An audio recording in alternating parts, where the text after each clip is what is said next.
Saudi আরব থেকে আপনি কিস্তিতে কেনার পরে যদি দেশে চলে যান এবং পরবর্তীতে যদি আপনি না আসেন সেক্ষেত্রে কোনো অসুবিধা হবে কিনা বা কিস্তি নেওয়ার পরে দেশে যাইতে পারবেন কিনা এ ধরনের অনেক প্রশ্ন আমাদের মনে ঘোরাঘুরি করে।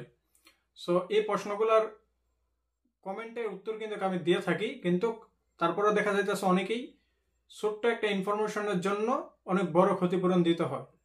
তাই আজকের এই ভিডিওর ভিতরে কিস্তিতে শপিং করার যতগুলা আপনাদের প্রশ্ন সবগুলোরই উত্তর দিব এবং খুবই অথেন্টিক ইনফরমেশন দিব, যে ইনফরমেশনগুলো আপনাদের খুবই হেল্পফুল হবে। কাজেই সম্পূর্ণ ভিডিওটি দেখার আপনাদের অনুরোধ রইল। প্রথমেই আসেন আমরা জানি যে কিস্তিতে সৌদি আরব বর্তমানে যে দুইটা কোম্পানি কিস্তিতে অ্যাভেলেবেল দিতেছে, এর ভিতরে হচ্ছে টাবি এবং তামারা। এই দুইটা কোম্পানি থেকে আমরা যে কেউই ইনস্টলমেন্টে মোবাইল ফোন অথবা যে কোনো ধরনের প্রোডাক্ট আমরা কিনতে পারি কিস্তির মাধ্যমে। অনেক সময় একটা কিস্তি নেওয়ার পরে আমি ছুটিতে চলে গেছি অথবা আমি একবারে যাইতে পারবো কিনা এই বিষয়গুলো থাকে। কিস্তিতে নেওয়ার পর আপনার ছুটিতে যাইতে পারবেন, এত কোনো অসুবিধা হবে না। আমি নিজেও 4000 রিয়ালের একটা ইনস্টলমেন্ট প্ল্যান নিয়েছিলাম, নেওয়ার পরে আমি ছুটিতে যাই এবং আমি অল্প কয়েকদিনে ছুটিতে যাই, আসার পরে যাতে আমি ইনস্টলমেন্টটা দিতে পারি ওই অনুসারেই আমি গেছিলাম। কিন্তু আমি দেশে যাওয়ার পরে আমার একটু লেট হয়ে যায়, তখন যেই আমি তাবিদ থেকে নিয়েছিলাম তাবিদ থেকে আমাকে কল করা হচ্ছে যে আপনার কিস্তিটি পরিশোধ করেন। তখন আমি বলছি যে আমি ছুটিতে আসি, আমি কিছুদিনের ভিতরে রিটার্ন আসবো, আসার পরে আমি টাকাটি পরিশোধ করে দিব। সো আপনারা ছুটিতে যাইতে পারবেন, এত কোনো অসুবিধা হবে না। কিন্তু আপনি যখন লিমিটেড ডেট ওভার করবেন, অর্থাৎ আপনার পেমেন্ট ডেট যদি হয়ে থাকে 1 তারিখ, আপনাকে সময় দিবে 1 দিন, পরের দিন 3 দিনের ভিতরে আপনাকে একটা জরিমানা দিয়ে দিবে। এটা আপনার অ্যামাউন্ট কত টাকার আপনি প্রসেস করছেন ওই হিসাবে একটা আপনাকে জরিমানা দিবে। পরের মাসেও যদি না দেন আবারও আপনার নামে জরিমানা হবে। সো আপনারা লেট করবেন না, সঠিক সময়ে পেমেন্টটি করে দিবেন। আপনার দেশে থাকলেও অন্য কেউর অ্যাকাউন্টের মাধ্যমে আপনি পেমেন্ট করতে পারবেন অথবা আপনার অ্যাকাউন্টের মাধ্যমে আপনি পেমেন্ট করতে পারবেন, পেমেন্ট করাতে কোনো অসুবিধা নেই। আরেকটা বিষয় হচ্ছে যে ছুটিতে যাওয়ার পরে যদি আপনি না আসেন সেক্ষেত্রে কি হবে।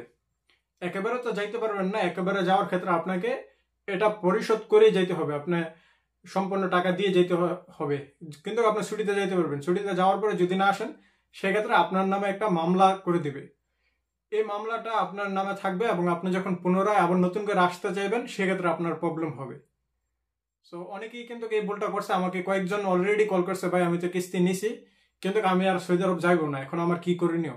তো আমি ওনাকে সাজেস্ট দিছি যদি আপনি আবারও কোনো সময় পরবর্তীতে আসতে চান সেক্ষেত্রে আপনার টাকাটি পরিশোধ করে দেওয়া খুবই জরুরি। আপনি যদি টাকাটি পরিশোধ না করেন পরবর্তীতে আপনি আসতে গেলে কিন্তু আপনার নামে এই মামলাটি থাকবে, কারণ যে কোম্পানি থেকে আপনি ইনস্টলমেন্ট নিছেন এখানে কিন্তু আপনার সকল অ্যাক্সেস আছে, আপনার একামা আছে, আপনার নাফাসের অ্যাক্সেস দিয়ে সকল ডকুমেন্টের মাধ্যমে কিন্তু আপনি কিস্তিতে কেনাকাটি করছেন। সো আপনি যখন আবার পরবর্তীতে আসবেন আপনার নামে মামলা থাকবে। আপনার কাজেই টাকাটা পরিশোধ করে দেন অন্য কেউ অ্যাকাউন্টের মাধ্যমে বা আপনার দেশে থেকেও টাকাটা পরিশোধ করতে পারবেন। তো এটি ছিল আমার সাজেস্ট। আশা করি এই ইনফরমেশনটুকু আপনাদের অনেকেরই কাজে আসবে।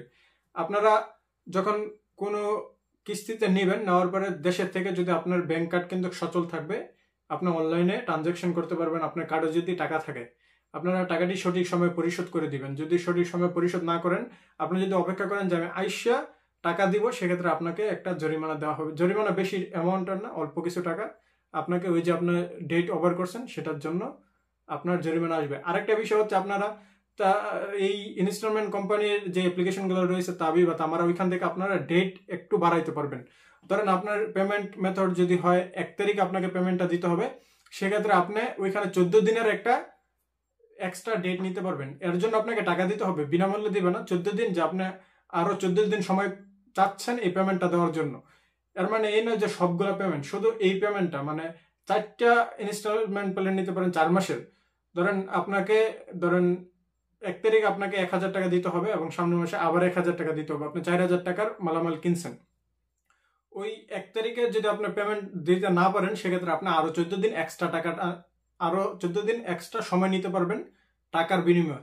সেটি আপনারা ওই অ্যাপ্লিকেশন থেকে দেখে নেবেন। আমি আগে একটি ভিডিওতে দেখাইছি কিভাবে আপনারা এক্সট্রা ডেট নেবেন। সো এই প্রশ্নগুলোই কিন্তু আপনারা করে থাকেন। আসলে কমেন্টের ভিতরে মনের যে আবির্ভাব প্রকাশটা সুন্দরভাবে করা যায় না। আপনারা কমেন্টের মাধ্যমে অনেকেই এই বিষয়গুলো বুঝেন না, না বোঝার কারণেই এই ধরনের ভুল ভ্রান্তি আমাদের হয়ে যায়। তাই এই ভিডিওটির মাধ্যমে সকল বিষয়গুলো আপনাদের সাথে তুলে ধরছি। আশা করি এই ভিডিওটি দেখলে আপনাদের মনে আর এই ধরনের কোনো প্রশ্ন থাকবে না। সবাই ভালো থাকবেন, সুস্থ থাকবেন। ইনশাল্লাহ আপনাদের সাথে দেখা হবে পরবর্তী কোনো নতুন ভিডিওতে। আল্লাহ হাফেজ।